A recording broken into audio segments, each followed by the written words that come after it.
Estamos en vivo.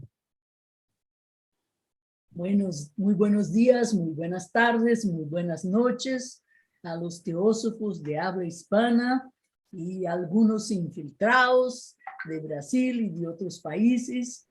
Aquí estamos en este día, tarde y noche de Navidad para escuchar a nuestro querido hermano Gaspar Torres, que nos va a hablar de Navidad en el sentido místico. Estamos aquí juntos todos los sábados y hoy es un día especial, ¿verdad? Para nosotros latinos especialmente, la Navidad es una fecha muy importante, pero es importante conocer el sentido místico de la Navidad, no solamente el aspecto comercial y familia y todo esto que estamos acostumbrados. De hecho, hay todo un sentido de que el Cristo nazca en el corazón de todos nosotros, ¿verdad? Entonces, aquí estamos justamente para escuchar nuestro querido hermano Gaspar Torres, que es cubano, que es un obispo de la Iglesia Católica Liberal, que es una persona profundamente involucrada con la teosofía y también con el cristianismo, y nada mejor que Gaspar Torres para nos hablar de la Navidad en su sentido místico. Entonces, les damos la bienvenida a todos, deseando que todos hayan pasado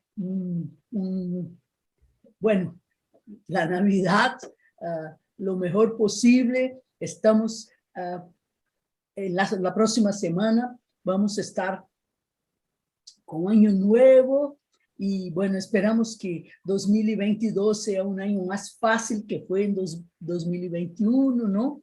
Entonces, les damos la bienvenida a todos y con la palabra nuestro querido hermano Gaspar Torres. Gracias, felicidades a todos ante todo. Vamos a compartir pantalla.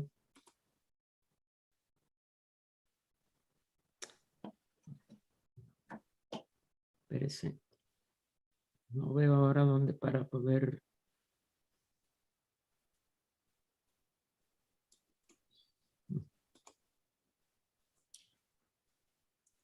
Como le había explicado Isis, vamos a tratar de dar algunas pinceladas que nos permitan poder comprender mejor el sentido más profundo e interno de esta festividad que hoy estamos volviendo a celebrar, porque es anualmente que este ciclo se repite tanto en lo interno como en lo externo, tanto en estas costumbres que hemos ido añadiendo a la parte externa de esta festividad, y lamentablemente hemos olvidado en una enorme proporción el origen y por tanto el sentido más profundo e interno de esta festividad. Como siempre, vamos a dedicar a la humanidad a través de las palabras de la hermana Rada, en este caso, como a veces lo hacemos con palabras de la hermana Anibesan o de HPB o de cualquier líder que nos haya inspirado.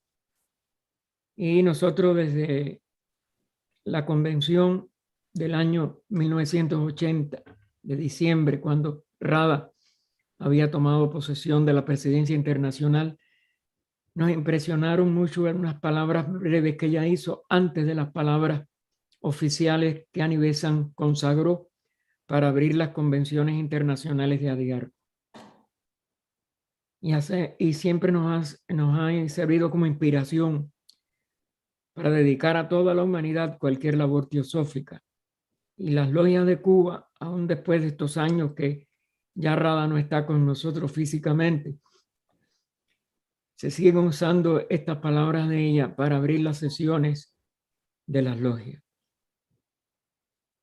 hay una beatitud y un poder más allá de nosotros mismos, que vienen en ayuda de aquellos que están preparados para recibirlos. Volvámonos hacia aquellas grandes fuentes de las cuales emanan incesantemente la fortaleza y la inspiración para todos los que, olvidando el yo, están resueltos a aprender y a compartir sin reservas.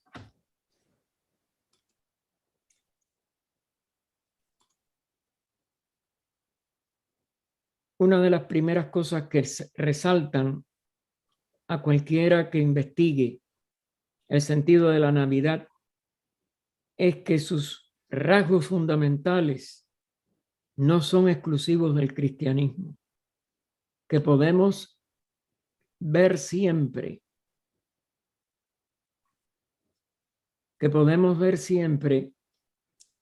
una universalidad de su celebración. HPB nos decía que todas las civilizaciones antiguas tenían el 25 de diciembre como la fecha del nacimiento de sus dioses, en ese mismo día, en esa misma fecha. Y nos daba sobre todo el ejemplo de Egipto, donde se hacían grandes procesiones en las que se llevaba al recién nacido Horus, hijo de Isis. Y esas procesiones son las que después se empezaron a hacer totalmente repetidas y vueltas a celebrar en todas las naciones cristianas. Así la Navidad, pero también la matanza de los inocentes, los milagros y enseñanzas atribuidos a Jesús, su crucifixión, resurrección y ascensión, en fin, toda la historia de la vida de Jesús se hallan también en la de esos dioses, héroes, los nombres varían, por los que muchos rechazan esta vida de Jesús porque estaba ya en todas las anteriores. Y eso lleva al ser humano casi siempre a rechazarla. Claro, indudablemente que la parte histórica no puede haberse repetido de esa manera en la vida de todos estos dioses o estos dioses de esos seres. Pero bien pensado, las fiestas de Navidad deberán ofrecer a los amantes del Cristo nuevos motivos de santificación y de regocijo al considerarlas como continuación de una antigua solemnidad celebrada en todo el mundo desde los tiempos más remotos. Es decir, si no pensáramos egoístamente, como lamentablemente tendemos a pensar siempre y a responder con nuestra personalidad, si pudiéramos responder desde lo más profundo del alma, lo que tendríamos es una razón de regocijo y un incentivo a la investigación. ¿Por qué esta repetición? El sello de la verdad se encuentra en la aceptación universal, no en la posesión del exclusivismo. El exclusivismo no es nada más que una enfermedad de la personalidad, la más corriente, la más repetida y la que más deberíamos evitar. La muerte de todos estos seres no es fija, sino que se celebra en la semana de la luna llena siguiente al equinoccio de primavera, lo cual no es lógico también para recordar un hecho histórico.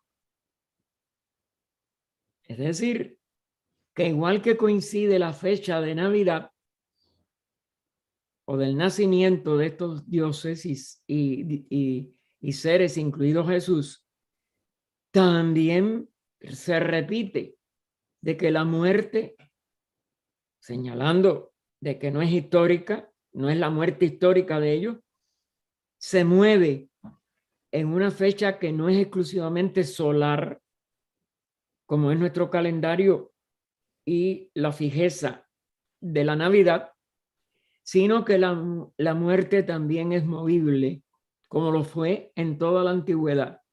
El Concilio de Nicea fue el que adoptó de que se celebrara la Pascua de acuerdo a esa costumbre judía de moverlo desde a través de la luna llena que sigue al equinoccio de primavera. Y esto fue un acuerdo que está claro en el Concilio de Nicea. Eso no es una opinión teosófica. Sin embargo, el festival es solar del nacimiento de la Navidad y es exclusivamente coincidente con el solsticio de invierno, en que el sol nace del signo de Virgo, que está en lo alto del cielo en esa época del año. Ese inicio y esa nueva luz, porque también no solo se celebra el comienzo de una vida, sino la venida o la llegada de una luz, vuelven también anualmente en todas las culturas y en todos los espacios, y aún físicamente en el hemisferio norte, porque el solsticio de invierno nos marca el día más corto del año en el hemisferio norte y la noche más larga. Pero al día siguiente, el día empieza a aumentar y sigue aumentando hasta el solsticio de verano. Y por tanto la luz crece. Hay una de las frases atribuidas a Juan Bautista con respecto a Jesús, que se celebra el 24 de junio, después, ahora, pero en el solsticio de verano, después del día más largo, los días empiezan a disminuir. Y Juan le dice a Jesús, yo menguaré para que tú crezcas. Simbolizando estas dos figuras complementarias, no solo del cristianismo, sino de toda esta simbología del mundo y de todas las culturas en general. Cuando se le aplicó a Jesús la gran leyenda del sol, porque hubo que aplicarla, no hay ninguna fecha en los evangelios de cuándo él nació. Esto fue una decisión que tuvieron que tomar los primeros cristianos que querían recordar a Jesús porque es un personaje histórico. No puede haber una religión sin un fundador físico. Pero tenían que hacerlo y les fueron escribiendo un mito, es decir, la ley anual del curso del sol y, por ejemplo, en el caso de la crucifixión, en qué signo zodiacal, que es el del Cordero, en el caso de Jesús, como son otros signos en los casos de otros de los grandes héroes y dioses. No vamos a poder aquí expliciarnos en eso porque queremos ir a los significados ya después profundos. Pero lo que sí es que unos se simbolizan en el Cordero de Dios que quita los pecados del mundo, en otros son otros animales, de acuerdo al signo zodiacal del ciclo de enseñanza en que aquel Dios instructor o Dios hombre, como el caso de Jesucristo, dieron al mundo. Y es porque cada 2100 años ese signo cambia en este equinoccio de primavera. ¿Por qué? Porque el año sideral o el año de 25.868 años cifra muy encomiada por HPV en sus obras, porque tiene una razón oculta. Aparece desde la Tierra y desde el sistema planetario terrestre como una visita que hace nuestro sistema a los 12 signos del zodíaco, y ese periodo es el año sideral, tiene que ver con lo sideral, y abarca un conjunto de 25.868 años, si mal no recuerdo. La cifra final de 800 y tantos puede estar algo equivocada, pero cuando ustedes lo dividen entre 12, le da los 2000 y pico de años de vigencia de ese signo que preside el equinoccio de primavera, y siempre en la luna llena siguiente se celebra la Pascua o la resurrección de ese Dios, que aunque nace con nada más una relación al mito solar, su muerte y reascensión, porque la muerte es un símbolo que tiene que ver con la luna, pues, y con la generación también, pero a la duración de la gestación, que es distinto a la fecha exacta del nacimiento, pero ya para la muerte sí tiene que ver con esa luna llena que sigue el equinoccio de primavera. Y se cruza por nuestro ecuador el plano orbital, y ese es el símbolo de la crucifixión en el espacio. Todo esto tiene que ver, repetimos, con hechos trascendentes, pero repetitivos, con cambios regulares, regidos por el Sol en una gran medida, pero aspectados por ciertas influencias lunares, en el caso sobre todo de la Pascua de Resurrección en el cristianismo, que es celebrada también en todas las religiones del mundo, igual que el nacimiento, pero en relación con el calendario lunar en este caso. Es decir, no es un mito exclusivamente solar, sino también lunar. Ahora, ¿por qué en el pasado, es decir, en los orígenes del cristianismo, la fecha del nacimiento coincidía con el solsticio de invierno y ahora no? Debido a la forma o estratagema en que se realizó la reforma de nuestro calendario actual, el calendario gregoriano. Reforma hecha por Gregorio XIII, papa de la época de los años 1500, y que se puso en vigencia exactamente en octubre de 1582, aunque la reforma del calendario juliano, porque había sido creado por Julio César, digo, no creado, él se asesoró de los astrónomos cuando su relación con Cleopatra en Egipto, de los astrónomos muy preparados, aunque el sistema de los Ptolomeos, tolemaico, se confundió con cosas astrológicas y se ascribieron a que la Tierra era el centro de todo, etcétera. Sabemos todas estas cosas, pues, pero esto hizo que Julio César viera que los calendarios de Roma estaban totalmente desfasados de los equinoccios y solsticios que también se celebraban en Roma como en toda civilización, y que los egipcios tenían mejores condiciones para poder rectificar el calendario juliano.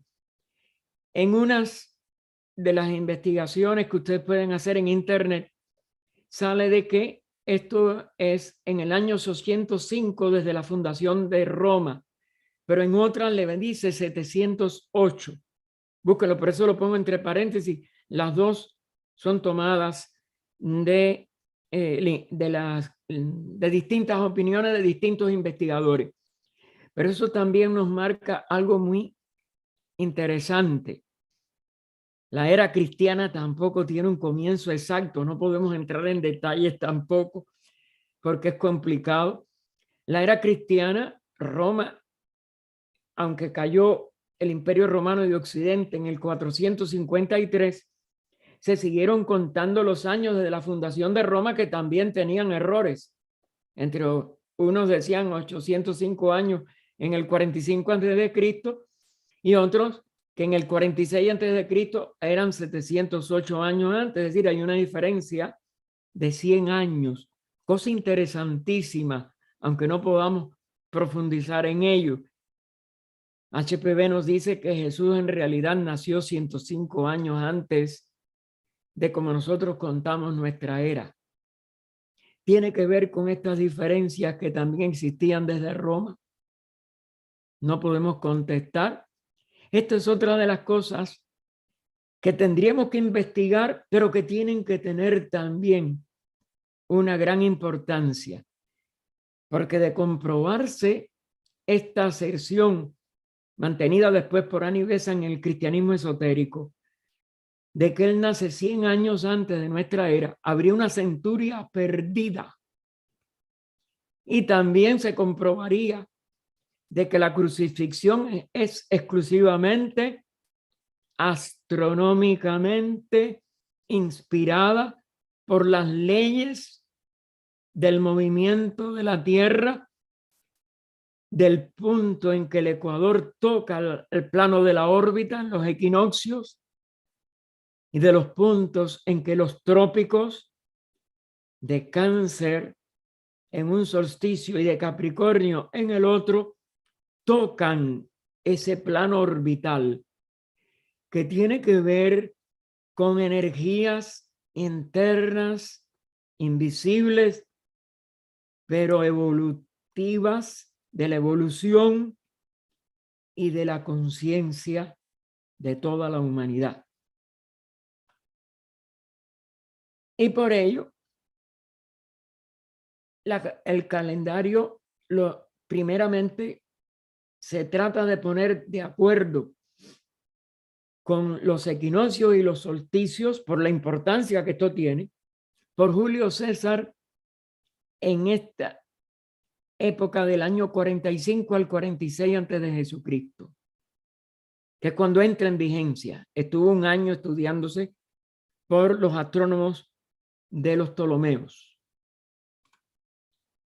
El Concilio de Trento, ya en los 1500, se encuentra de que había un desfase que el calendario juliano había mantenido de menor importancia que el antiguo calendario romano, pero que ya eso había llegado a ser grande de 10 días en el siglo XVI. Y el Concilio de Trento acuerda llevar todo al Concilio de Nicea, no al origen del calendario juliano, que se empezó a desfasar desde el 46 antes de Cristo, de acuerdo a como contamos nuestra era, que vuelvo a insistir, no se tomó el acuerdo del comienzo de nuestra era hasta el año 900 más o menos, es decir, cerca de 1000 años después de la muerte de Cristo, con toda una edad media de ignorancia y de absoluta incompetencia para poder tener fechas exactas. Luego, en el 300 ya había una diferencia cuando el Concilio de Nicea, pero ellos no, aunque querían fijar el momento astral, de acuerdo al Concilio de Trento, se reservaron, por influencia como es natural del Papa y del cónclave, en que debía celebrarse la Pascua, porque ya no caía con el equinoccio de primavera tampoco, ni en la luna llena siguiente. En el fondo se trataba de adecuar el calendario civil al año trópico, como estamos viendo. Es decir, ellos sabían la importancia del solsticio y de los equinoccios, o de los solsticios y equinoccios. En términos astronómicos, el calendario juliano, que en el año 46 a.C. se ajusta al año trópico, él se iba trazando el calendario juliano un día cada 128 años, lo que equivale a 11 minutos 14 segundos de exceso por año. En 1582, el desfase ya era de 10 días con respecto a Nicea, y el equinoccio caía el 11 de marzo. Pero si hubieran ido a la rectificación del 46 antes de Cristo, hubieran visto que había que rectificar 3 días más. Eso se queda sin rectificar. Y por eso nosotros celebramos el solsticio, la Navidad, del 24 al 25, mientras el solsticio ya ocurrió el 21. Porque quedaron 3 días de adelanto incorrectos con respecto a que Navidad y solsticio de invierno son la misma festividad y era una única festividad que se adscribió al nacimiento de Cristo con posterioridad, pero que no era en realidad el nacimiento histórico tampoco, como no lo es la muerte movible, la crucifixión y resurrección. Se refiere a lo iniciático, a la ley del desarrollo de la conciencia. Así, con ese error de 3 días, al jueves juliano, es decir, como venía contándose el calendario, que era el calendario juliano, que era el 4 de octubre de 1582, día de San Francisco de Asís. Fíjense, cogieron fechas simbólicas, o cogieron una fecha simbólica, pero se resultaron 2. Le sucedió el viernes gregoriano. Ya por el calendario gregoriano, eso fue un ajuste que se hizo en todos los países católicos, donde el Papa pudo imponer que se aceptara su calendario, que no fue todo el mundo, el 15 de octubre de 1582. El 4 se convirtió en 15 al día siguiente, en vez de el 5. ¿Se dan cuenta? 10 días de ajuste. Por haber fallecido el mismo día 4 de octubre Santa Teresa de Ávila, y aquí viene la otra coincidencia, porque ya eso estaba establecido y ella muere ese día, se cambió la celebración de ella, como era ya dedicada a San Francisco de Asís desde los 1200, y se dejó el 4 que ya estaba dedicado a San Francisco de Asís como 4. Y entonces, 2 seres que murieron o que se iban a celebrar en el mismo día su muerte, pues pasan a tener los 10 días de diferencia. 11 en este caso porque, claro, ella cae 15. Pero en realidad era una fecha idéntica. Esto es una curiosidad, como es natural, y una coincidencia que no puede ser del todo fortuita. Es por esto que aparecen ahora en diciembre 2 festivales. La del solsticio de invierno, el 21 al 22 de diciembre, y la de Navidad, 24 al 25, como 2 celebraciones diferentes, cuando desde la adopción de la fecha del nacimiento de Cristo a principios de la era hoy llamada cristiana, pero que en aquella época era 800 y pico de años, 700 y pico de años de la era romana, de la fundación de Roma, era y es en lo esotérico la misma y única celebración. Y el significado profundo de la Navidad se tiene que llevar esotéricamente al significado esotérico del solsticio. de invierno.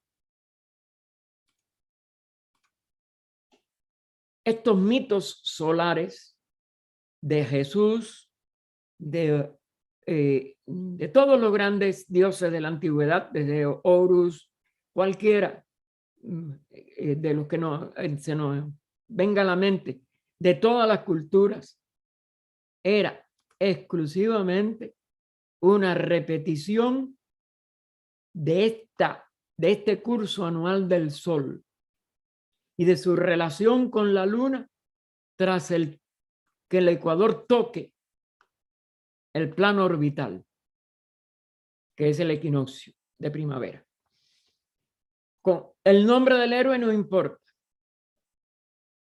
porque en cada nueva aparición va a tener un nombre y va a tener un signo zodiacal diferente en la primavera. Y no pueden quedar inadvertidos todas estas coincidencias para cualquiera que estudie. Pero cuando se les emplea como un arma, nos dice Annie Besant en el cristianismo esotérico, para mutilar o destruir la majestuosa figura de Cristo, hay que hacerles frente, no para negar los hechos, sino para comprender el significado más profundo de las narraciones, las verdades espirituales, la ley espiritual, diríamos mejor nosotros, que las leyendas, los mitos expresan bajo su velo. Todos estos hechos son velos, porque la verdadera comprensión de lo que ocurre para que un ser humano ascienda a la jerarquía superhumana, para que trascienda su personalidad primero durante todo el sendero de iniciación y trascienda totalmente y definitivamente su condición exclusivamente individual y se convierta en una jerarquía divina que manifiesta por igual la totalidad de la vida una, con el aporte único de su individualidad que no se repite en ningún adepto, porque es la unicidad y ese es un aporte para la manifestación, pero una residencia total en la unidad de la vida. Eso hay que velarlo. No tiene palabras con las cuales nosotros podamos comprenderlo, porque la comprensión verdadera es la realización de nuestro adeptado. Y eso nada más que es posible cuando todas estas leyes que se convierten en verdades en la conciencia se puedan incorporar a nuestra expresión como ser que se libra, que se eleva desde su condición humana y alcanza la expresión divina total de todo el verdadero ser. ¿Por qué se han mezclado estas leyendas con la historia de Jesús? Por la misma ley que se mezclaron con la historia de todos los instructores del mundo, de todos los guardianes de la evolución humana. El Cristo del mito solar fue el Cristo de los misterios de toda la antigüedad, de todas las iniciaciones, de todas las culturas, desde la primera expresión de los primeros adeptos de nuestra humanidad en la tercera raza raíz lemur, 18 millones de años atrás. Y así encontramos el secreto del Cristo mítico, porque el mito es la vestidura de las leyes, en el Cristo místico. Solamente naciendo en nuestro corazón a Cristo podemos comprender su historia. Y eso nos dará la más positiva influencia sobre los humanos corazones, como se lo da él, al Cristo universal, manifestado en todos los fundadores, porque el Cristo es la expresión de la vida en el nivel de instructor. Bajo cierto aspecto, el Cristo de los misterios es el Logos. En su segundo aspecto, en el aspecto del Hijo, en el que manifiesta el amor, la compasión, sabiduría, que desciende a la materia para redimirla, para hacerla florecer, siendo el gran mito del sol la enseñanza popular de esta verdad sublime, deformada en cada cultura, deformada todavía en nuestras propias mentes, pero que si no repetimos la ley en nosotros mismos, al ponerlo en palabras, al ponerlo en conceptos, al ponerlas en tiempo y espacio y en una expresión material, la deformamos, la velamos y nos la autoescondemos. El unimaestro, busquen la voz del silencio, es representado en la figura de Jesús como el Hijo Divino que renueva la palabra. Y solamente entrando nosotros en el recorrido de los tres fragmentos de esa voz del sintetizado, ¿no? Todas las enseñanzas en tres fragmentos de la voz del silencio, podremos nosotros pasar de la figura del Hijo Divino a la realidad en que también renunciemos al descanso paranirvánico por amor y compasión a seguir sirviendo la humanidad desde el adectado.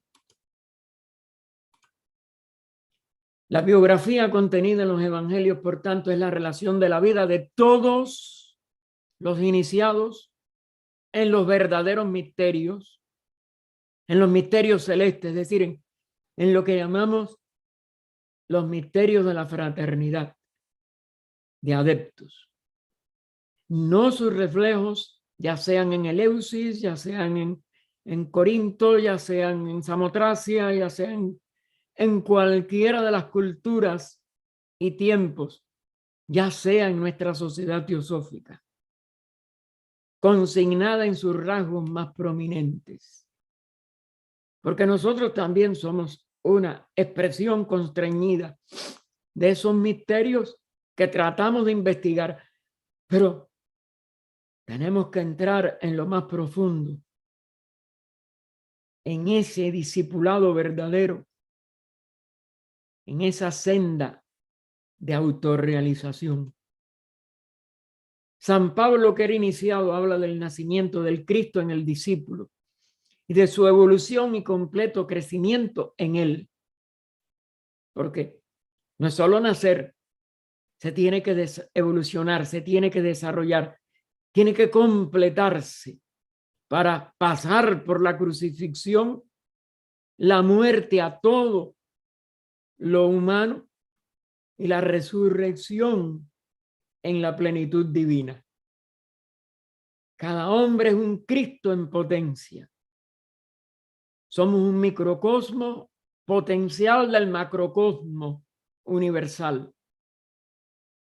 Y el desarrollo de la vida de Cristo en un hombre sigue los rasgos de la historia evangélica en sus más notables incidentes, salvando los símbolos, convirtiendo en realidad todos los símbolos y hasta los números, los cuales son universales y no particulares. pero los tenemos que particularizar cada uno de nosotros para universalizarnos.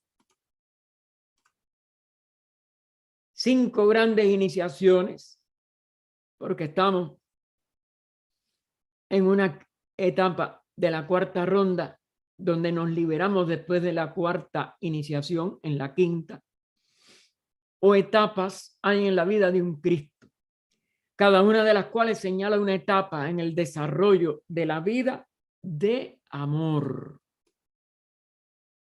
Este nombre, esta palabra la tenemos que hacer realidad.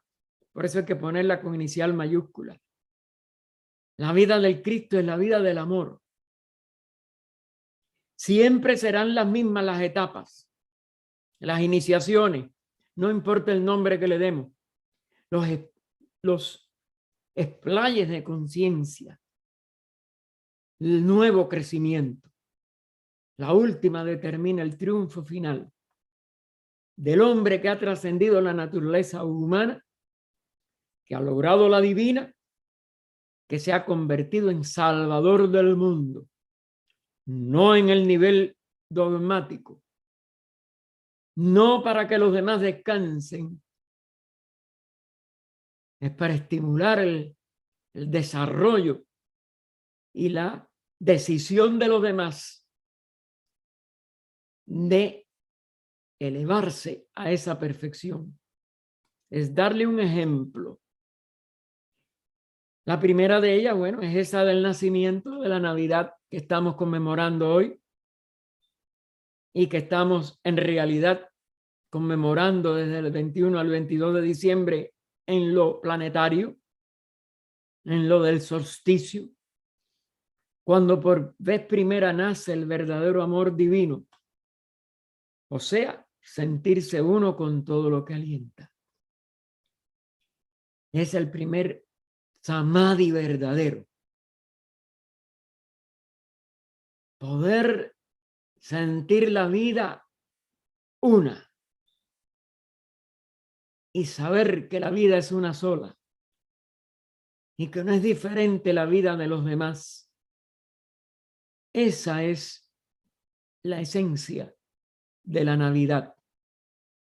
Que el amor nos lleve a sentirnos una unidad total.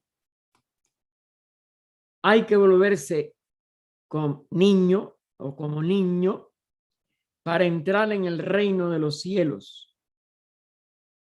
Aquí no veo ahora esto.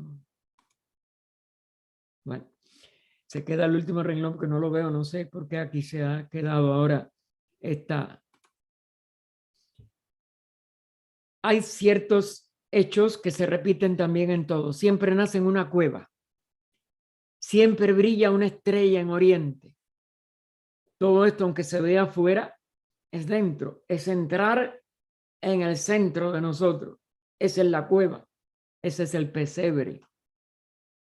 Es perseguido por muchos peligros, pero los vence y crece para poder allegarse a la segunda etapa o bautismo del agua que le inviste para poder comenzar a enseñar a ser el hijo amado, como se dice que el Espíritu Santo en forma de paloma dice sobre él en las alegorías de los evangelios, pero que repiten las enseñanzas de todo. Puede alimentar a miles con 5 panes, símbolo del conocimiento, y 2 peces que eran dulces, no eran pescados, peces. Ese es uno de los nombres de uno de los dulces de la Pascua judía antigua. Porque mucha gente decía, no, es que él no era vegetariano. Lo cogen de pretexto, como si fuera histórico. Eso, nada de eso es histórico en primer lugar, pero en segundo, que el símbolo es un dulce. Y un dulce de Pascua. 5 y 2 que da el 7. Aquí viene la numerología ya a guiarnos a investigaciones más profundas. Es como elevarnos desde 5 niveles al 7º, desde 5 aspectos de nuestra naturaleza, que ya florecen desde el nacimiento al nivel superior de los 7. Pero eso también se refleja en las enseñanzas. Puede ascender de allí al monte Tabor, a convertirse en una triunidad, y transfigurarse. Pierde la figura, va más allá de su figura, de su expresión limitada a una forma.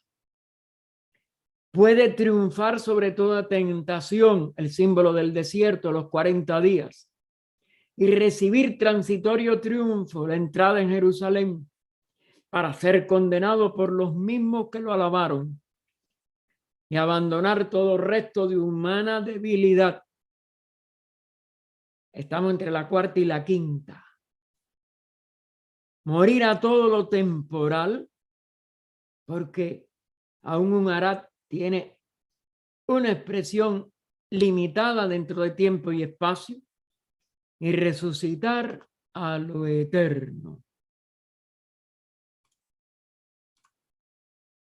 Desde el segundo nacimiento, la lección que se repite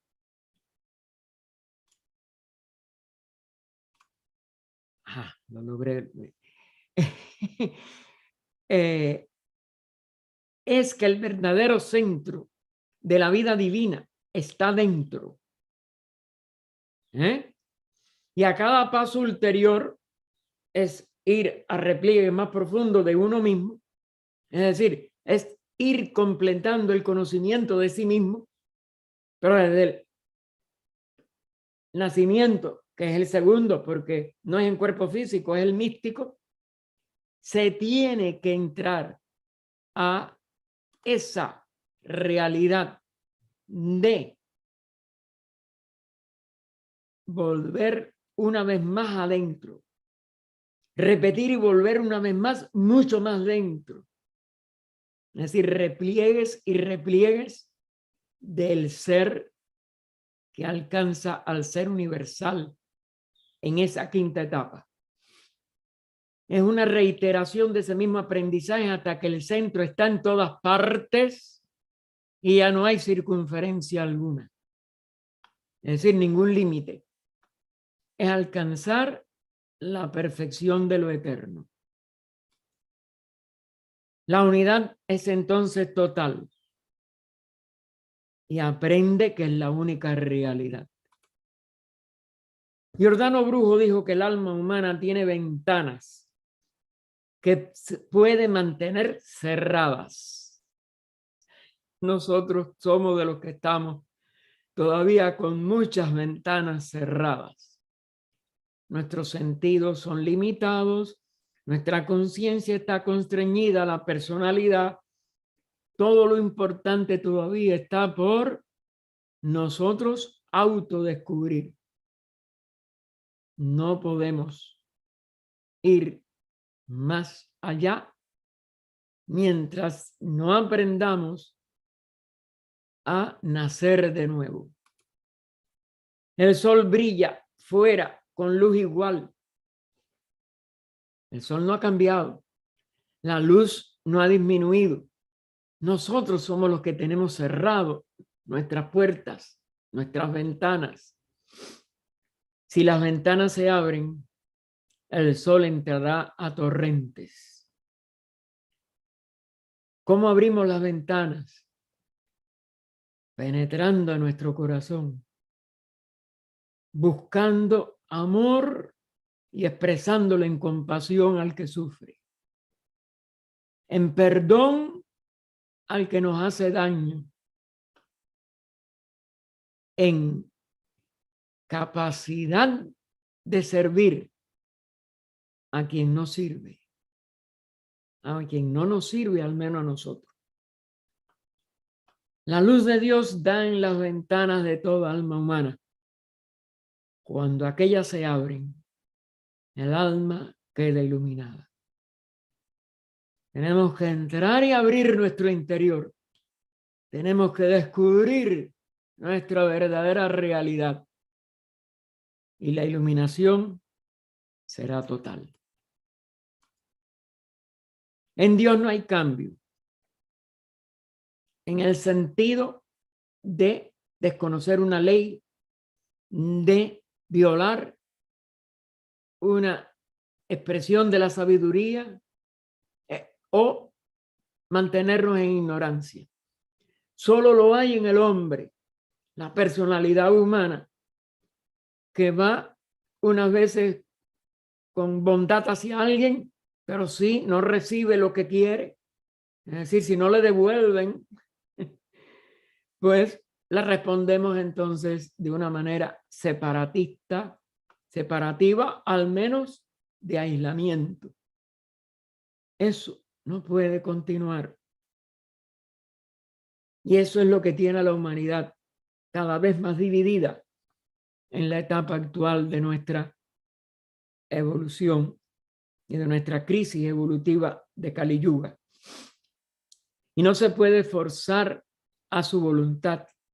De otro modo se atascaría en él la debida evolución de la vida divina.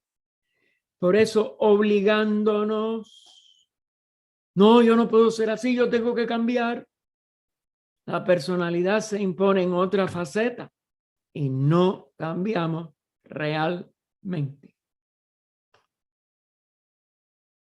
Y no logramos tomar la verdadera dirección o encontrarla internamente.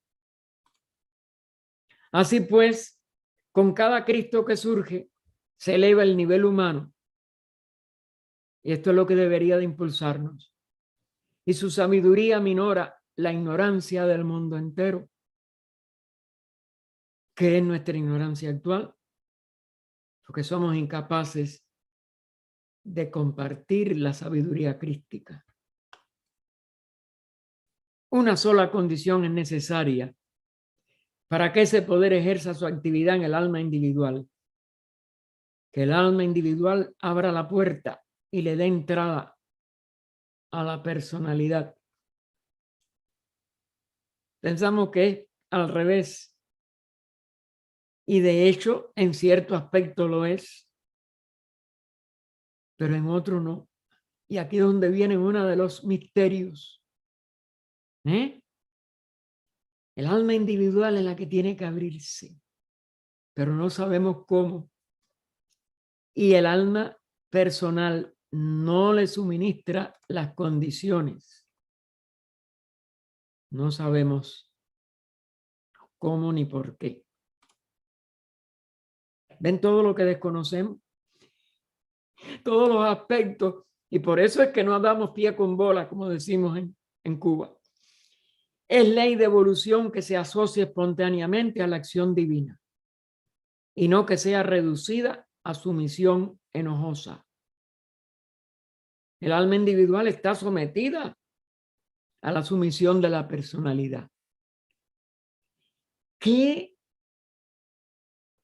disparador, qué iniciativa tiene que surgir de adentro para que la personalidad responda y se eleve desde abajo? Es una confluencia.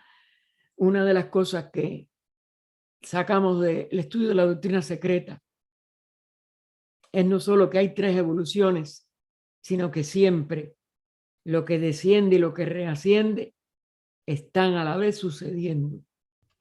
Y para mí este es uno de los misterios por los cuales, aunque tratamos, siempre fracasamos. Por lo menos siempre he fracasado hasta ahora.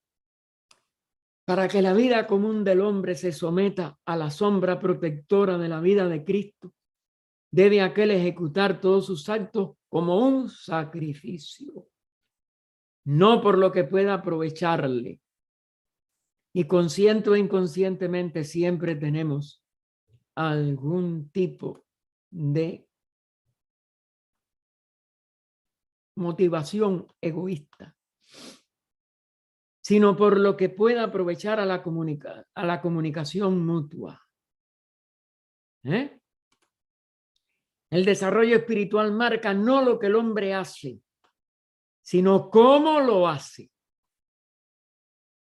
Muchos de nosotros decimos, no, si yo no he hecho nada malo, yo estoy haciendo esto con... Pero, ¿cómo lo hacemos de verdad inegoístamente? Es sin egoísmo total.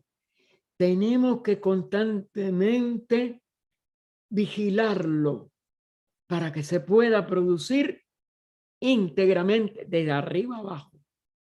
Y entonces lo de abajo arriba funcionará. Se cifra la oportunidad del crecimiento no en las circunstancias, sino en la actitud del hombre frente a ellas. ¿Cómo estamos ante cada circunstancia? Y lo vemos a la vez como oportunidad de servicio y a la vez como oportunidad de sacrificio. ¿Cómo lo podemos comprender en su integridad? Al comienzo se pone el corazón sobre la cruz. Cuando ambos se identifican, el corazón aquí está representando esto lo superior.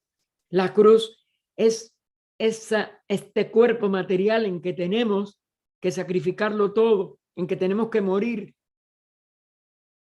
Hay que identificar ese corazón con la cruz. Y entonces se llegó a la meta. Solo hay una medida del progreso: si el egoísmo o la abnegación predominan. Hay que construir la cueva en que ha de nacer el niño Cristo, convirtiéndose en redención continua, en que lo divino prevalece más y más en lo humano. Esta es la parte. ¿Cómo construir esa cueva desde arriba? Tal vida crecerá hasta alcanzar las proporciones de un hijo muy amado, y en él obtendrá la gloria del Cristo. Todo hombre puede marchar en esta dirección, ejecutando sus actos, ejercitando sus facultades en son de sacrificio, hasta que el oro se limpie de la escoria y quede solo el metal puro. Esta es la verdadera y eterna alquimia. La verdadera de todos los antiguos, verdaderos iniciados. Todos los símbolos de la Navidad tienen, por tanto, múltiples significados. Casi todos, al menos sextuples. Recuerden, esto es una ley general. Por ejemplo, los 7 días siguientes a la Navidad representan el descenso de la nueva luz, por los 7 planos, hasta que al 8º día es el año nuevo. Comienza la nueva expresión septenaria, con un nuevo año. Es la parte más importante. HPB habla mucho del año nuevo. No es solamente una hojita del almanaque, es un hecho de la naturaleza. A los 12 días de la Navidad se celebra la Epifanía, hoy casi olvidada, menos en países latinos. España siempre celebró el 6 de enero, pero casi ninguna de las líneas no católicas ni lo recuerdan. En muchos lugares se quita ya el árbol de Navidad, etcétera, en Año Nuevo, y no se le da importancia a esta manifestación de Jesús a los magos de Oriente, que es como lo que significa Epifanía. Ahí le ponemos cómo se escribe hasta en griego. Significa manifestación. Es un acontecimiento religioso, en lo verdaderamente religioso. Y a los 12 días, 5 más 7, los 12 signos del zodíaco. Para muchas culturas las epifanías corresponden a revelaciones o apariciones donde los profetas, chamanes, médicos, brujos, oráculos o magos interpretaban visiones más allá de este mundo. porque se les manifiesta lo superior. Y estos magos de Oriente logran esa manifestación. No es que ellos lleguen, aquí es también una serie de símbolos, es que Jesús se les manifiesta. Nosotros también tenemos que lograr una epifanía. ¿Cómo se nos manifiesta? El misterio de los tres magos tiene que tener múltiples significados asociados al 12, o sea, 5 más 7, ya lo dijimos. El otro acontecimiento enlazado a la Navidad, lleno de significados y desconocidos en su relación con Navidad al menos, y tampoco hoy celebradas por muchos, que no sean las líneas católicas dogmáticas y la católica liberal, es el 2 de febrero, 40 días después de Navidad, donde exotéricamente, en lo externo, se conmemora la presentación de Jesús en el templo, llevado por María tras el proceso de su purificación que la mujer tenía que tener después que daba luz, todas esas supersticiones, que son nada más que símbolos de una purificación que siempre hay que tener si hemos participado de la verdadera Navidad. Les recuerdo que hay una serie de cosas relacionadas con esto, sobre todo la frase de Nicodemo, después que ve a Jesús y se le cumple lo que él había pedido, se le manifestó lo que era esa realidad superior de el iniciado. Ahora, Señor, despide a tu siervo en paz, según tu palabra. Nada de eso está fuera de todo este contexto. Esto es una integración de celebraciones, de expresiones de la ley, de crecimiento del alma y de la total, elevación de la conciencia humana a la conciencia cósmica. Antes de la Navidad, ustedes saben que hemos tenido en las líneas también cristianas, religiosas, católicas, el Adviento o el esperada de la llegada de él, que es doble igual el segundo advenimiento, que muchos esperaron aún de los primeros cristianos que iban a suceder antes de terminar el siglo I, después antes de terminar el primer milenio, después algunos ahora en el segundo milenio, etcétera. El Adviento es recibir ese Cristo dentro.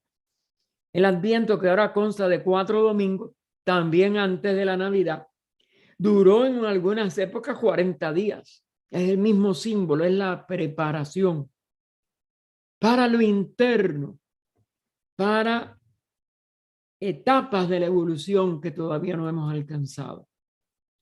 Los misterios de Jesús, que fueron muy importantes, están señalados en las explicaciones de sus parábolas, que en los mismos evangelios todavía canónicos dice, cuando le dice a los discípulos, a los demás es por parábola, a ustedes se las explico, ustedes sí las pueden entender. Hay un libro interesantísimo, el evangelio que más parábolas tienen es el evangelio gnóstico, el evangelio atribuido a San Juan, que ustedes saben que es escrito por un gnóstico hoy sin nombre para nosotros, pero es el que más parábolas tiene. Hay un libro interesantísimo, o dos, pero bueno, el más interesante es de Maurice Nicole, que escribió Tiempo Vivo, que es un tratado de ocultismo extraordinario sobre la eternidad y el tiempo, pero que se llama El Nuevo Hombre. Y les recomiendo que lo estudien. Ahí hay una serie de explicaciones de las parábolas que nos pueden inspirar mucho para buscar dentro, no para quedarnos en las palabras. Los misterios de Jesús hoy negados por los teólogos son una realidad que se tienen que buscar dentro Pero en lo que queda de ellos en los evangelios tenemos pistas. Y en ese libro que les acabo de decir, y que no podemos tratar en una conferencia como esta. Y vamos a terminar con Krishnajit, que muchos, como ustedes saben, no comprendieron, que muchos no comprendemos y que muchos no realizamos en su verdadera labor de instrucción. Y como no lo podemos realizar, pues eso ha hecho a muchos denostar, tanto de los que lo descubrieron, o el que lo descubrió primero, que fue Leadbeater, y que no se equivocó. Lo único que no fue como se pensaba, porque ¿cómo lo pensó Leadbeater? Con su mente, igual que todos nosotros. Él no era un ser perfecto. Y claro, ahí hubo errores. Aparte, sobre todo, no se midió el grado de fanatismo que engendró y de incomprensión que engendró el querer prepararse para recibirlo. Y se convirtió en una pantomima que él muy acertadamente disolvió, aunque como dice el señor Jinarayadasa en alguna de sus opiniones, que nunca lo dejó de ir a ver cada vez que él visitó Basanta Vihara, donde yo estuve, gracias a Dios, aunque ya él no vivía. Pero de todas maneras la atmósfera de ese lugar. Y Jinarayadasa, si estaba en Adyar, pasaba el puente sobre el río Adyar y iba a oírlo. Y nunca lo dejó de oír y nunca lo dejó de tratar de realizar dentro. Sabía la importancia. Decía alguna de sus formas de palabra, es que las palabras nunca pueden poner de acuerdo a todo el mundo. Yo no lo diría así, pero su mensaje es muy importante. Y entre las muchas cosas que él habló, recuerden que él no escribió más nada. Eso fueron recopiladas, muchas por taquigrafía, otras después por grabaciones y después por videos. Y entre muchas de las cosas que él dijo, nos dijo esto. ¿Sabe usted qué es la religión? No está en los cantos, no está en la práctica del puya, la forma de misa del hinduismo o de cualquier otro ritual. No está en la adoración de dioses de hojalata o de imágenes de piedra. No está en los templos. Eso está dicho también por Jesús. Ni en las iglesias, ni en la lectura de la Biblia o del Gita o Upanishads o cualquier otro texto, ni en la repetición de un nombre o palabra sagrada, por muy alta que sea su vibración, es física, ni en el seguimiento de alguna otra superstición inventada por los hombres, porque todo lo demás es eso, le escribimos supersticiones. Ninguna de estas cosas es religión. La religión es el sentimiento de la bondad, de ese amor que es como el río, vital, moviéndose perpetuamente. Perpetuamente. Inmediatamente que no sea ese río, ha dejado de ser religión. No nos puede religar. Es volvernos a ligar. En ese estado encontrará usted que llega un momento en que ya no hay ninguna búsqueda más.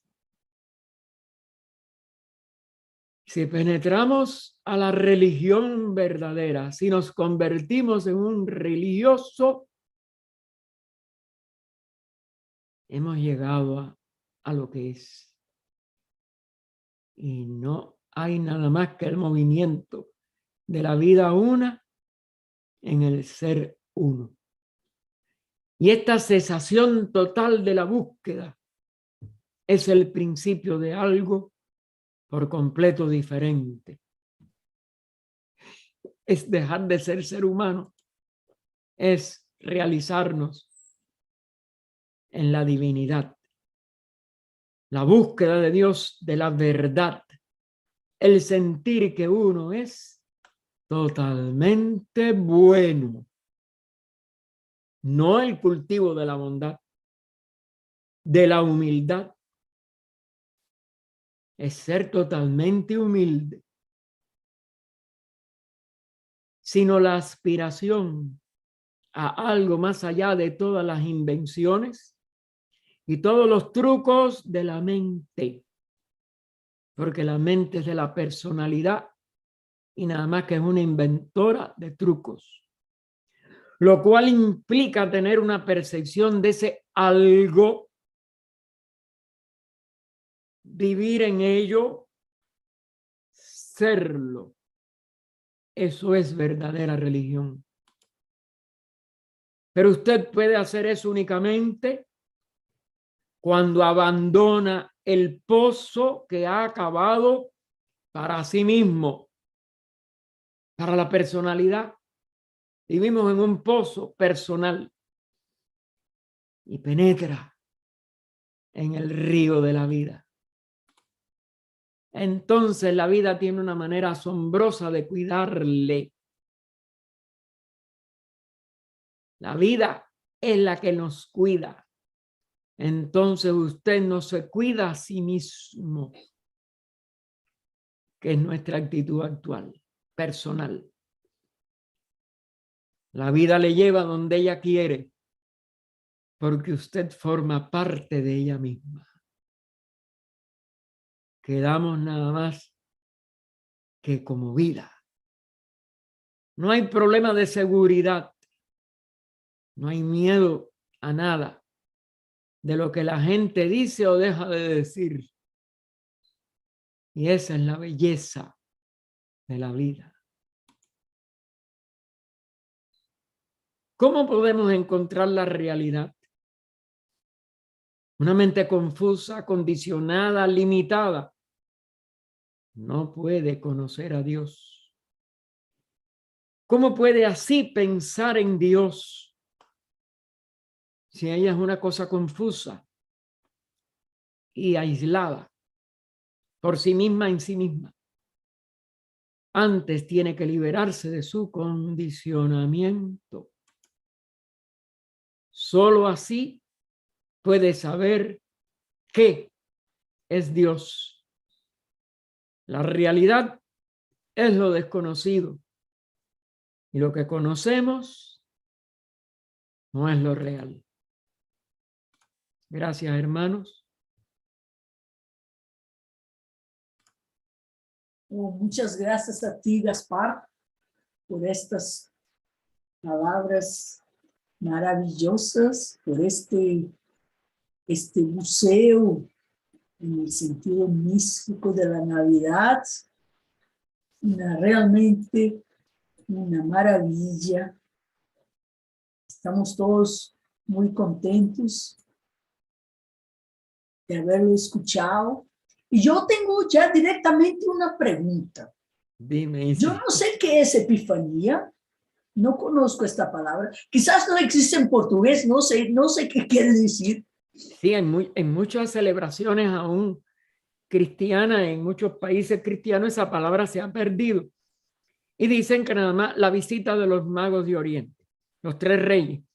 Pero en realidad el nombre de la oficial desde la época del establecimiento ya de la religión oficial, es decir, desde el Concilio de Nicea en adelante, se le llama la fiesta de la Epifanía, a la fiesta de los 12 días siguientes a la Navidad.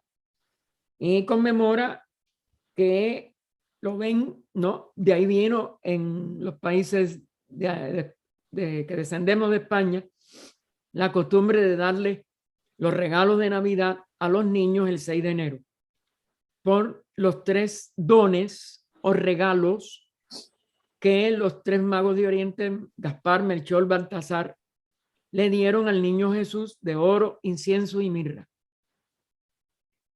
Estos son 3 símbolos, como es natural, como todo trino, como toda cosa trina.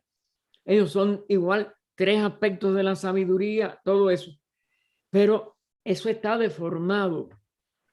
El símbolo quedó como lo principal y lo fundamental es que es una manifestación de la divinidad de Jesús, aún a los que ya estaban en el sendero, que es lo que representan estos magos. Claro, en un aspecto también, los 3 magos representan las 3 razas raíces en que ha habido desarrollo de conciencia, porque ellos representan también 3 aspectos físicos o 3 aspectos raciales, es decir, la lemur, que ya recibió la inteligencia, la atlante y nuestra raza aria. El Cristo viene a todas las razas y les da una renovación de la instrucción mundial a la humanidad. No importa la raza que haya sido, ¿te das cuenta? Pero es una manifestación, es la manifestación de la instrucción crística a toda la humanidad, simbolizada en los 3 reyes o en los 3 magos, porque en unos países se le llama los 3 reyes. Nadie sabía que ellos fueran reyes ni nada, eran magos. Todos son las tergiversaciones que tenemos que trascender, pero es parte de la ley de la manifestación de un instructor del mundo. Y es eso, es su manifestación a la humanidad, lo que comienza ese ciclo a través de la Navidad. Lo que Jesús vino a traer para el mundo, para los que pudieran aprovechar de su enseñanza. Lo que él manifestó a la humanidad, o estaba manifestando, es decir, es solemnizar la manifestación crística a la humanidad. Ah, qué interesante. Y claro, puede representar esa respuesta, esos regalos, la respuesta de la humanidad a él. Claro. Debemos de ofrecer lo mejor de nosotros en oro, incienso y mirra, pero en los símbolos de ellos, en la parte que ellos representan como conciencia, como amor, como entrega. Cambiar nuestra condición humana y convertirnos en discípulos del Cristo. Eso es lo que espera un instructor mundial. El instructor mundial no quiere ningún regalo. Ajá. Bueno, y no se sacrificó por nada, ¿verdad? Vino para hacer algo. Tuvo una misión, ¿verdad? Para servir a la humanidad, claro. Fernando tiene la mano levantada. Adelante, Fernando. Tiene problema con el audio. Se cerró el micrófono, Fernando. Bueno, tiene una pregunta de Fernando aquí. Sí, gracias, Isis. ¿Me escuchan? Bueno. Sí, ahora sí lo escuchamos. Sí. Gracias, Gaspar, muy bonita presentación. Yo tengo una pregunta en una de tus slides o de tu presentación. Sí. Mencionabas lo que es el segundo nacimiento. Ajá. ¿Podrías, por favor, comentar o explicar qué es el segundo nacimiento? El símbolo de la primera gran iniciación. Y es por eso que en la Navidad no conmemoramos su nacimiento como niño, sino su nacimiento como iniciado. Es decir, cuando un discípulo pasa por las etapas de preparación, es decir, un discípulo en probación, hablando en lenguaje del ocultismo, ya que adoptó la línea teosófica que procede de los misterios de la antigüedad también. En nosotros hasta ahora son palabras, pero estos son pasos de conciencia. Probación, discípulo aceptado e hijo del maestro representan 3 fases de incorporación a nuestra vida, de las 4 condiciones fundamentales que se señalan en A los pies del maestro, escrito por el mismo Krishnamurti. Es decir, discernimiento entre lo temporal y lo eterno, ausencia de deseos, porque la personalidad, mientras esté deseando y mientras sea egoísta, su manifestación de querer cosas para sí no es adecuada para elevarse a la iniciación. Y el amor. Tenemos que tener la capacidad de amar, la capacidad de servir y de entregarnos. Y entonces se puede pasar a la condición de un discípulo aceptado. Ahí vienen toda una serie de condiciones para llegar a ser el hijo del maestro. Y ya quien cumpla todos esos procesos con estas virtudes iniciales que se complementan con las otras que se van expresando a continuación en las mismas instrucciones, en libros como Luz en el Sendero, etcétera, porque esto es más complejo. Los 13 hay que complementar con el 4 y de ahí vienen 7 expresiones. Todo eso es palabras múltiples, pero de una sola realidad: el ascenso en conciencia, en virtud y en servicio a la humanidad. Cuando se completan esas 3 etapas de un discípulo en probación, aceptado e hijo del maestro, y se alcanza la estatura suficiente, la persona muere hacia lo, vamos a decir, sus estados de las encarnaciones anteriores y nace como un iniciado en que por primera vez realiza la unidad de la vida. Esa es la característica de la primera gran iniciación. Una de las expresiones que se habla de sobre ella, aunque tenemos muchos velos, aún en libros como Los Maestros y El Sendero, en la narración que hace Leadbeater de una primera iniciación que es totalmente novelada, vamos a decir, o simbolizada, es una expresión de la capacidad del ser para sentir la vida total del universo y disolver su cuerpo causal. El explaye de la primera iniciación es la disolución del cuerpo causal. Es un nuevo ser. Que vuelva o no a tener cuerpo causal, saben ustedes que no está, dice Leadbeater que es optativo o algo del iniciado. Eso yo no lo he podido asimilar. Creo que tiene muchos velos y yo soy muy ignorante. Pero lo que sí es importante, el vehículo que sirvió de receptáculo a todas las encarnaciones e incluida la encarnación en la que se obtiene la primera gran iniciación, desaparece y el centro de vida participa de la vida total durante ese playe de conciencia. Después vuelve a un nivel porque tiene todavía que ascender segunda, tercera, cuarta, hasta quinta iniciación para dejar de ser un ser humano. Pero tuvo la experiencia de lo que es ese ser uno en ese playe de conciencia de la primera gran iniciación. Estúdienlo bien y ustedes verán que esa es la esencia, el kit de lo que no podemos comprender quizás nada más que en palabras, pero que nos anuncia que hay algo que no son las palabras. Es como lo concibo. Por eso todos los iniciados verdaderos en el nivel de fraternidad blanca, de fraternidad de adeptos, es un ser nuevo. No es el que anteriormente había sido como ser humano, aspirando al sendero, empezando a recorrer el sendero, ¿qué es cómo se le dice de la primera gran iniciación? Entra en la corriente. Las palabras de Krishnajit coinciden. Es entrar en el río de la vida. Es una corriente. Es salir del pozo. En los grados de oración de Santa Teresa hay algo de ese pozo, de poder sacar agua a través de la oración. Pero después hay que ser del río.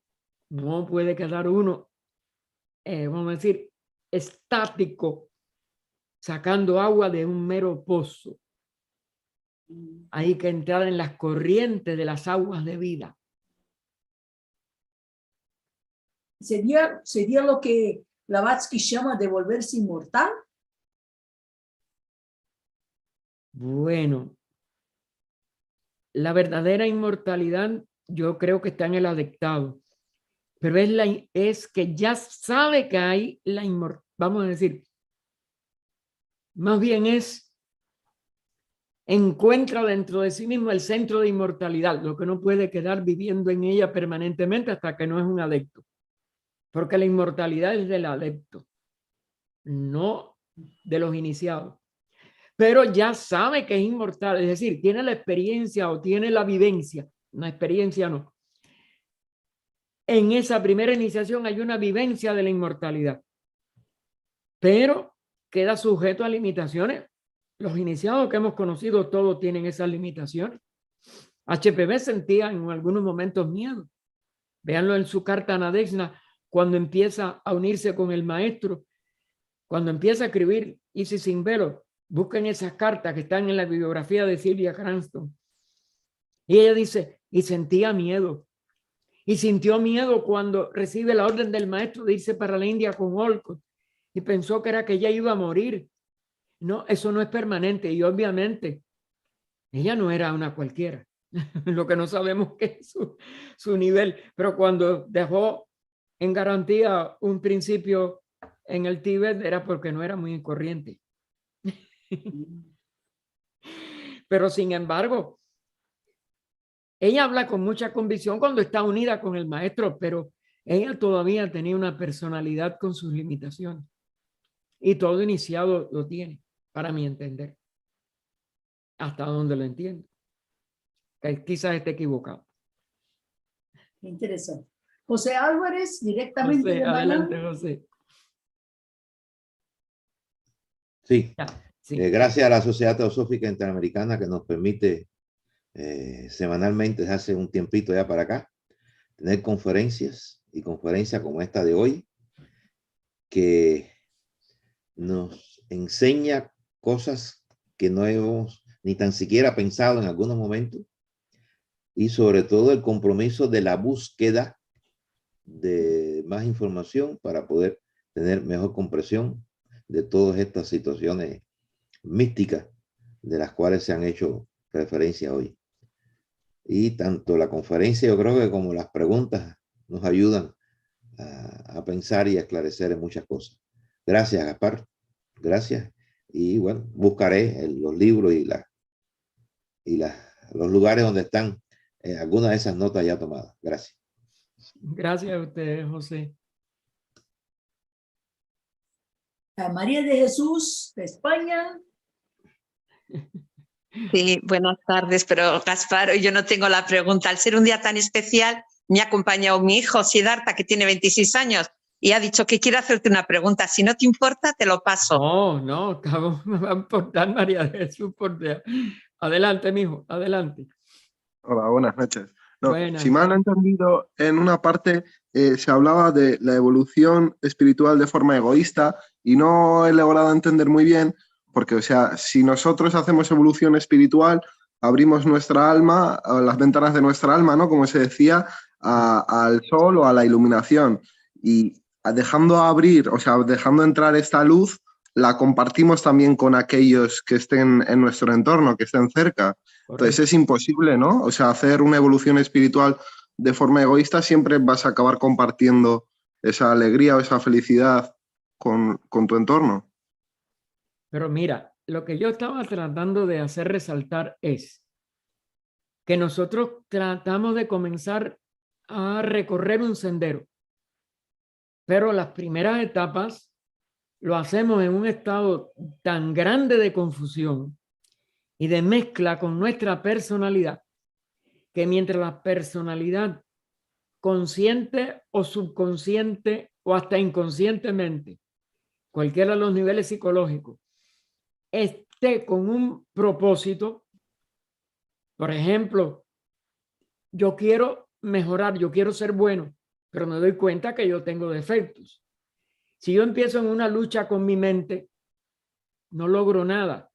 Mi mente personal es la que se ha desarrollado en este cerebro, en este cuerpo, en esta persona.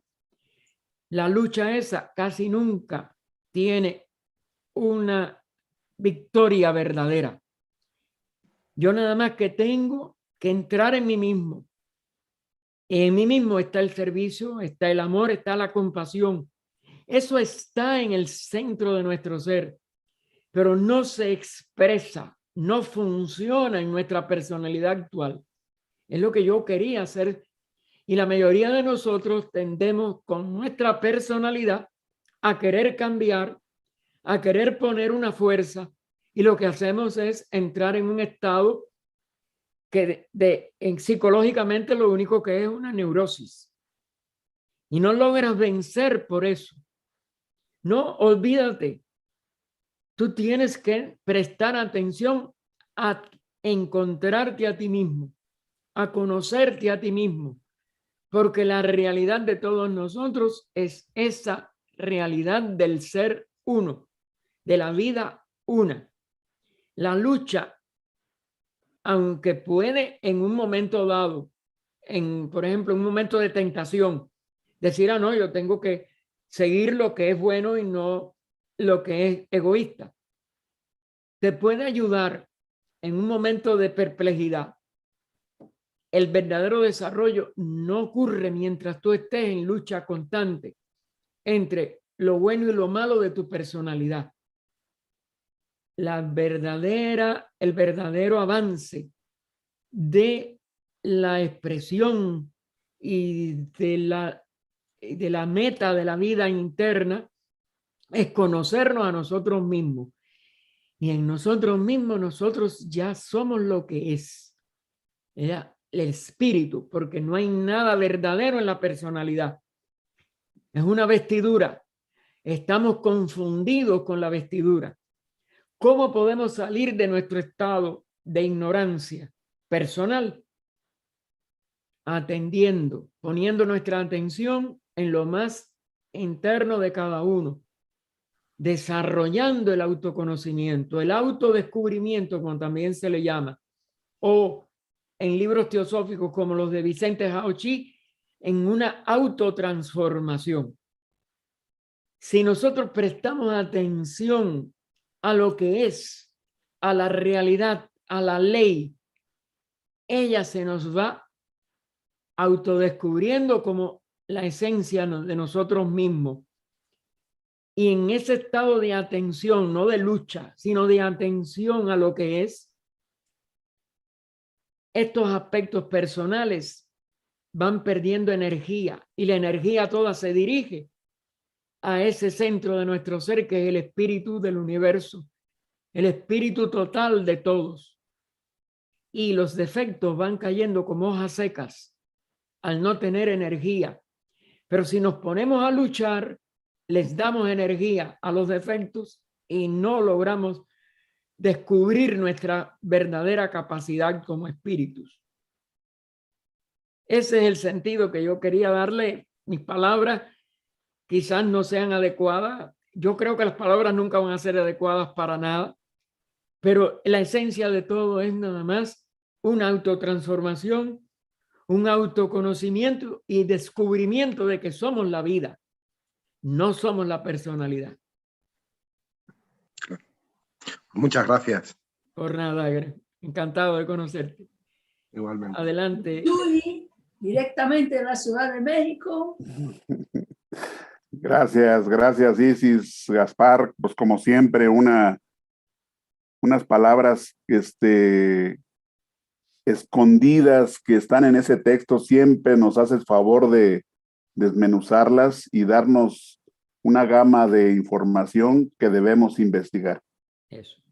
En cuestión, por ahí, cuando tú estabas hablando respecto al día 25, al día 24 de diciembre, 25 de diciembre, que se modificó para que coincidiera la fecha del nacimiento, exactamente en ese momento me llegó una imagen, por ahí la coloqué en el chat, donde hay varias dioses que coinciden exactamente con esa fecha. Correcto, magnífico, porque mi memoria de todo eso, y aparte, yo no quería perder tiempo en cosas históricas de las demás. Quería centrarme en la figura de Jesús, pero sí, muchas gracias, y que los demás hermanos vean algunos de los ejemplos de estas figuras mundiales y de todas las culturas, correcto. Así es, así es. Y con respecto al movimiento igual de los días que cuando cambiaron de un calendario a otro, sí. y pues variaron, no sé si días o hasta años, en forma de que tú crees que por eso en las predicciones de los mayas que dijeron que en el 2012 iba a haber algún cambio, algo grandioso, no coincidió esa fecha como lo habían dicho ellos por este cambio de fechas que nosotros en los diferentes calendarios se movieron? No puedo saber porque la verdad tengo que confesar mi ignorancia de esto en cuanto a detalles, pero en cuanto a principios generales creo que es una de las probabilidades, aunque también recuerden una cosa, los mayas trajeron una gran tradición de una gran cultura, pero cuando eso o los que ya plasmaron eso como una predicción, vamos a decir, pasa con lo mismo con Nostradamus, etcétera. Siempre se puede encontrar una serie a lenguajes enigmáticos, etcétera, una serie de razones que no son quizás las que tenían en mente los que hicieron esa predicción o esas predicciones. Hay también el problema del libre albedrío humano. Hay cosas que aún, como si dijéramos, discípulos o iniciados de cierta categoría vislumbraron, no se produjeron exactamente en el lugar o en el tiempo que lo vieron o que lo calcularon, porque todo eso es una visión de la persona. Yo no sé si ustedes han visto los aciertos y errores que en eso tuvo la misma Blavatsky. Por ejemplo, ella vio un incendio en Adyar y era real. Y Olcott se lo, como si dijéramos, se lo confirmó. Pero, por ejemplo, ella vio que Nueva York era destruido en el siglo XX por grandes conflagraciones. No se destruyó. Nueva York sigue, pero no se habrá destruido éticamente, como hemos visto descender nuestra civilización de una manera terrible. Nueva York ser uno de los centros de barbarie más grandes que hay en el mundo. ¿No sería un símbolo? No podemos saber. Y no las Torres Gemelas también, ¿verdad? Algo de esto pasó, ¿verdad? Claro, por eso te digo, pero no literalmente lo que nosotros por sus palabras interpretamos. Esto es muy difícil. Esto es muy difícil contestarlo. Yo no. Aparte, esto indudablemente puede estar involucrado el problema de las por ejemplo, que nuestra era tiene 100 años sobre todo de desfase. Hay un libro de un sacerdote de la Iglesia Católica Liberal que yo creo que no sé si se llegó a publicar en firme, porque yo lo que recibí fue un borrador. Y hace muchos años en Cuba, eso yo no lo tengo ni a mano, no puedo decirles ni al autor, lamentablemente, en donde él habla de la centuria perdida, la cantidad de confirmaciones que había ya por la década del 60 o del 70, cuando yo me ordené sacerdote, yo me ordené en el 67. Y por esa época yo tuve acceso a ese texto que se quería publicar. Se llama La Centuria Perdida, que él habla, tanto como es natural, en Isis sin velo, HPV por primera vez dio a entender de que Cristo había nacido 100 años antes de lo que llamamos la era cristiana, y lo confirma Anibesan en el cristianismo esotérico, 105 años antes de Cristo. Así es. Entonces, todo eso, oye, son un desfase de 100 años y me llamó la atención. Esto por eso puse las dos en los slides, de que uno de los que escribe sobre la reforma del calendario juliano para el gregoriano pone 100 años diferentes en la fundación de Roma a lo que pone otro. De 709 a 805. Esas son cosas que llaman la atención, siendo el 46 antes de Cristo la misma fecha. Con respecto al libro que mencionaste, que a ver si se alcanza a ver. Este es el libro que tú mencionas. De Maurice Nicole, sí. Es este porque nos encontramos otro. Es el mismo autor. Es el mismo autor. Bueno, así hay dos ediciones y eso ya. Yo tengo una edición muy antigua de Cuba que me la regaló don Manuel Martínez Méndez, que era un gran español que hizo en Cuba una labor extraordinaria por la teosofía en Cienfuegos, y que fundó una fundación única en el mundo cultural, Oasis Teosófico Martiano, donde se relaciona la figura del prócer de la independencia José Martí con la teosofía de una manera extraordinaria. Y los que quieran, yo tengo el artículo que Anibesan escribió, que Martí escribió sobre Anibesan unos días después de la muerte de HPV, cuando ella visitó New York, y Martí estaba en New York.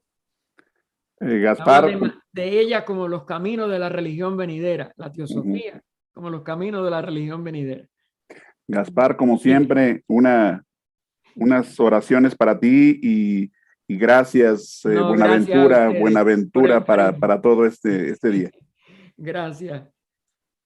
Bueno, y ahora salimos de México y nos vamos a España, al País Vasco, con Emilio Hernández. Adelante, Emilio. Hola, gracias Isis y muchas gracias Gaspar por esta presentación y estas enseñanzas tan inspiradoras y tan reveladoras, y con una importancia increíble por las fechas en que estamos precisamente, claro, en mostrarnos la teosofía y la parte oculta, el significado verdadero de lo que representa todo este tránsito, todas estas fechas que tú nos has ido comentando y su significado, es como para tenerlo realmente en cuenta. Quiero decir con esto, y voy a comentar una cosita personal. Cuando yo era chico, allá por la juventud, la adolescencia más o menos, en la familia teníamos un cura muy cura. Entonces la familia, que somos numerosa, a los chicos y a los mayores también, siempre se encargaba de recordarnos el advenimiento. Cuando empezaba el advenimiento, nos mandaba a cada uno un recordatorio del advenimiento. Y bueno, ya sabemos lo que para el cristianismo representa el advenimiento. Según la tradición cristiana, pues es la preparación, un cierto recogimiento, pero luego ya viene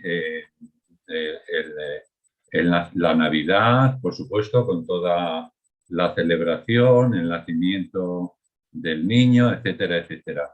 Toda esa parte externa que conocemos a través del cristianismo.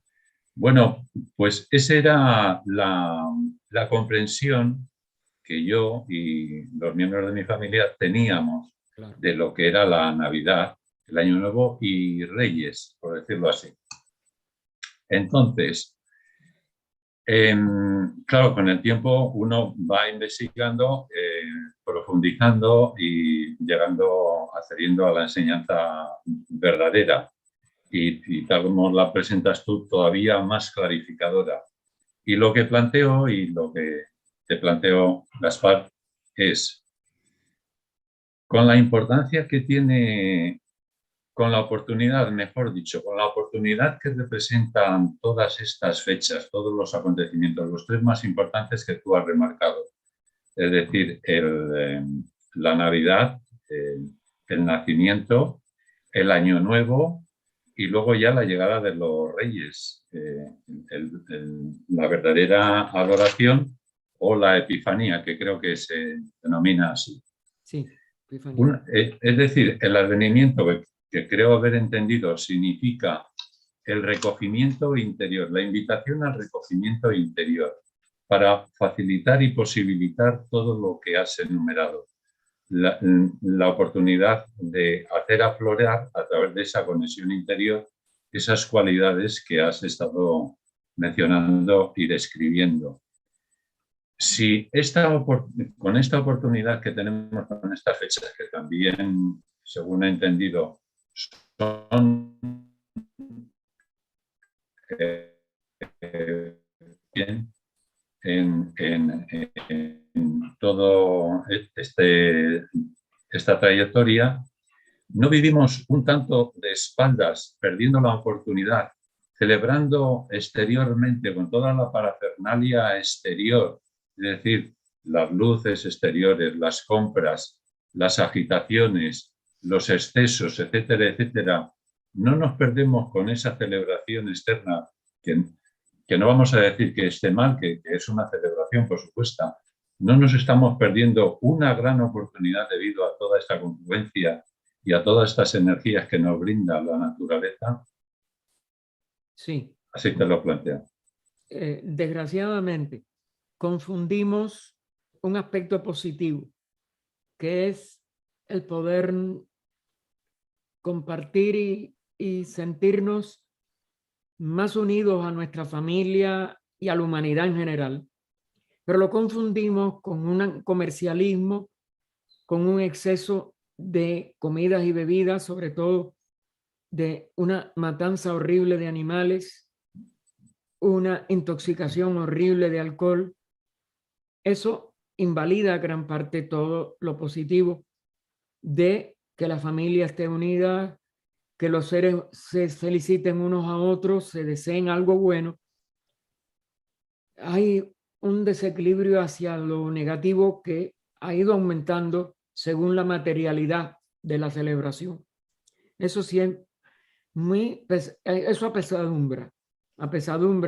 El nada más, igual pasa con aquí en noviembre la Acción de Gracias, que se asesine toda una cantidad de animales por millones para poder regocijarnos, sentirnos, sí, con unos dulces o con unas semillas o con unas frutas, ya bastaría para alimentarnos. Y entonces, lamentablemente, si hacemos una hecatombe como las antiguas ceremonias de la degradación de grandes culturas en su momento de decadencia. Eso sí es un signo de nuestra decadencia. Tenemos que rescatar todo esto a su verdadera estatura espiritual y mística. Ojalá que podamos ir, como si dijéramos, vibrando los que estudiamos estas cosas desde el punto de vista místico, para que la humanidad recupere ese aspecto de lo sagrado de esta estación del año. Porque, por ejemplo, en la Semana Santa hay en algunas líneas, ¿no?, la prohibición de comer hasta carne, etcétera. Es decir, hay una cierta abstinencia de lo material, pero en las Navidades eso se ha perdido totalmente. Y la Cuaresma y Semana Santa sí a veces lleva a una mayor espiritualidad como práctica diaria, pero lamentablemente fin de año y eso se ha desequilibrado hacia la parte material muy lastimosamente. Gracias por hacer ese señalamiento, sí.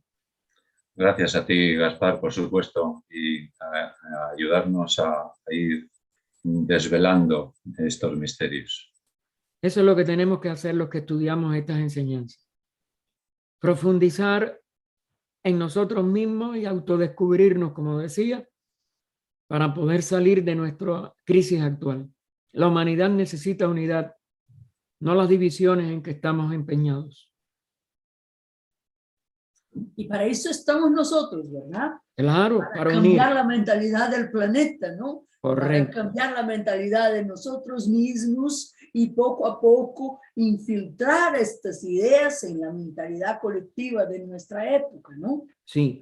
Rescatando lo más posible el sentido original y no dejando llevarnos por influencias consumistas y violentas como la matanza de animales y todo eso, ¿no? Claro. Bueno, ya estamos casi llegando a nuestro tiempo regulamentar.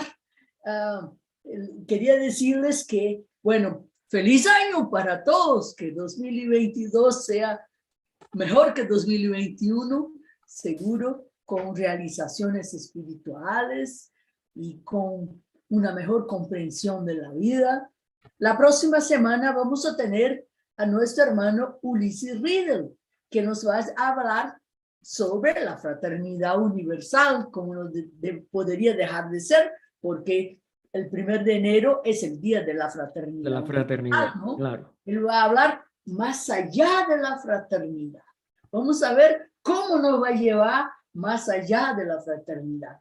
Hay una pregunta aquí en el chat de Alma Delia, que creo que con esto encerramos nuestra presentación de hoy. Ella pregunta, Gaspar, ¿puede decirnos cuáles son los 3 dones de incienso, oro y mirra y si corresponden cada uno a una raza raíz? No exactamente a una raza raíz. Parece que tienen que ver con lo que la tríada espiritual tiene que cumplir. Hay muchas interpretaciones en cuanto a su comparación con lo físico, es decir, vamos a decir, la duración y la no corrupción del oro. Solamente el mercurio es la que lo corrompe. Siempre hay algo que corrompa, pero es un metal que se mantiene sin necesidad de limpiarlo ni nada. Es decir, que él mantiene su pureza en general ante todas las demás sustancias, excepto, ya les digo, el mercurio sí lo desbarata, es el cáncer del oro. Entonces, el perfume es el perfume de la virtud. El incienso representa mucho las virtudes humanas y las virtudes de la conciencia superior, y la mirra, que es por su amargor, por sus cualidades astringentes, etcétera, se consideraba siempre como algo que nos recordaba hacer lo bueno, que nos recordaba no ser duros con los demás o violentos, etcétera. Es decir, tiene varios significados, pero que yo sepa, nunca es símbolo de las 3 razas, los 3 mismos personajes. Es decir, los 3 impulsos de evolución que las 3 razas han dado y que fueron lo que la tercera completa ya el ser humano, da los primeros adeptos, etcétera. La Atlante hace que las emociones en el sentido positivo se pongan a favor de la inteligencia superior y no a la satisfacción de deseos inferiores. Y la tercera, nuestra quinta raza, es la que va a tender el puente.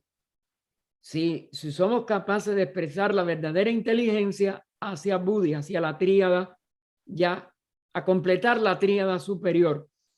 Es decir, que son las 3 misiones en cuanto a los principios que nuestras 3 razas han enfatizado dentro de la evolución humana. Pero de todas maneras, esto es una cosa general y son símbolos que hay que trascender de todas maneras en sus limitaciones, porque como todos símbolos tienen 7 posibles significados 7 posibles interpretaciones y 7 posibles aplicaciones, como todo en el ocultismo. Todo es de la unidad, polariza una dualidad. La dualidad, al establecer una relación entre las dos, hace una trinidad, y la trinidad se desenvuelve en un septenario. Y todo eso es aplicable a todas estas fechas, lugares, personajes, como que igual, ¿no? El Padre, la Madre, José, María y el niño es otra trinidad, y así sucesivamente. No podemos tener un solo significado. La realidad que trasciende a todos los significados inferiores o manifestados es esa unidad de la vida, que es la meta de la evolución humana, y nos conduce a expresarnos como una jerarquía. No somos ya individuos, somos una jerarquía, auxiliares de la vida del lobo, y continuamos otra evolución, porque la evolución no ha tenido principio, no tiene ningún término, no tiene fin, sino que continúa creciendo y creciendo en la eternidad, que es lo único verdadero y lo único que no ha empezado ni puede terminar, y que seguirá evolucionando en cada periodo de manifestación y tomará el punto donde quedó en el periodo anterior, después de un descanso pralaya, para continuar creciendo. Eso es eterno también en nosotros. Es lo que puedo decirle. Eso hay que seguirlo investigando también, hermana, como todo. Agradeciendo especialmente a nuestro hermano Gaspar, a los 90 personas de 13 países que estuvieron aquí escuchando esta maravillosa presentación. Bueno, a los de YouTube, le pido a Francisco que por favor encierre la transmisión.